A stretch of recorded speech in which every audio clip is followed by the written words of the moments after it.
Look at your hand.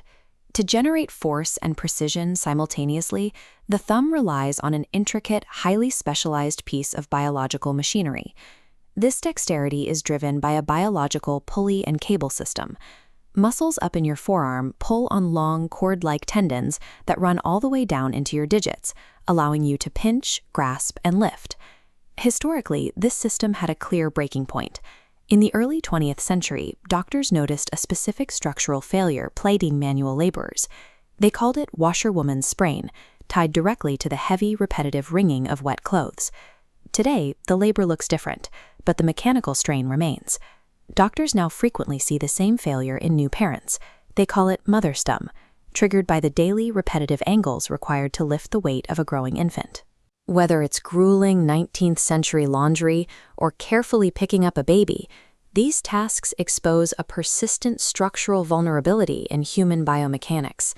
The clinical name for this excruciating condition is de Quervain's tenosynovitis. It presents as a sudden, sharp, and agonizing pain, localized exactly on the radial side, the thumb side, of the wrist. Once it flares up, this pain effectively neutralizes the thumb. Simple tasks like turning a doorknob, holding a coffee cup, or pinching a set of keys become nearly impossible. Why does a robust anatomical system, evolved for constant daily use, suddenly jam so violently in this one specific location?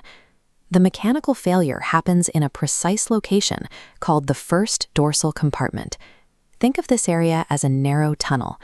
Two distinct tendon cables, the abductor pollicis longus, or APL, and the extensor pollicis brevis, the EPB, have to thread through a tight, fibrous ring called the extensor retinaculum. To keep from wearing down against the bone, these tendons are wrapped in synovial sheaths. These sheaths act as a biological lubricant, allowing the cables to glide smoothly back and forth through the tunnel. De Quervain's is a stenosing condition. It is driven by myxoid degeneration, a process where repetitive stress causes the slippery synovial tissue to physically break down and thicken into a dense fibrous mass. This creates an unyielding spatial conflict. The protective tissue bulks up, making the tendons too large to pass freely under the rigid roof of the tunnel. They become physically wedged. Every attempt to move the thumb drags the swollen mass against the tight ring, creating a self-reinforcing friction loop where the sheath meant to enable movement ends up strangulating the tendon. But overuse alone doesn't explain why some people develop this condition and others don't. The inside of the human wrist is an anatomical wildcard, varying wildly from person to person. First, there is the tendon count. While textbooks show one APL tendon, many people possess multiple separate slips of that same tendon, sometimes up to 14 distinct cables crowding the already limited space inside the tunnel. Second, there is the structure of the tunnel itself. Many wrists feature a hidden fibrous wall called a septum. This splits the main tunnel into two individual subcompartments, making the available space for each tendon even tighter. This chart shows the stark clinical malady. Up to 89% of patients suffering from de Quervain's possess this hidden compartmentalizing septum. De Quervain's is a structural lottery. Beyond behavioral overuse, congenital anatomical quirks drastically lower a person's threshold for mechanical failure. To diagnose this specific bottleneck in the clinic, doctors use a definitive mechanical provocation known as the Finkelstein test. The first stage isolates the cables. The patient folds their thumb flat across their palm and clamps their other fingers down over it, locking the tendon securely in place. The second stage applies the load.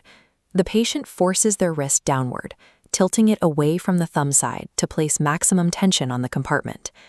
Internally, this maneuver takes the thickened, swollen tendons and pulls them taut, violently dragging them directly against the rigid, unyielding edge of the tunnel's roof. The immediate result is severe, localized pain, the physical evidence of the swollen tendon crashing into a space that is too small for it. This simple diagnostic maneuver isolates and perfectly replicates the exact mechanical failure causing the disease. The ultimate goal of treatment is to resolve this spatial conflict, restoring the balance between the volume of the tendons and the capacity of the tunnel. The first line of defense is a rigid thumb spica splint. By physically halting the motion of the thumb and wrist, The splint breaks the repetitive friction cycle, giving the tissues a chance to calm down. If resting the wrist isn't enough, doctors introduce a secondary intervention, injecting corticosteroids directly into the compartment to chemically reduce the swollen tissue. Both of these conservative therapies succeed entirely by forcing the swollen cables to shrink back down to a size that fits the existing constraints of the tunnel. When volume reduction fails, the spatial conflict must be resolved through mechanical intervention. Surgery attacks the other side of the equation. A surgeon permanently increases the tunnel's volume by slicing open the thick, restrictive roof of the retinaculum. But there is a critical trap.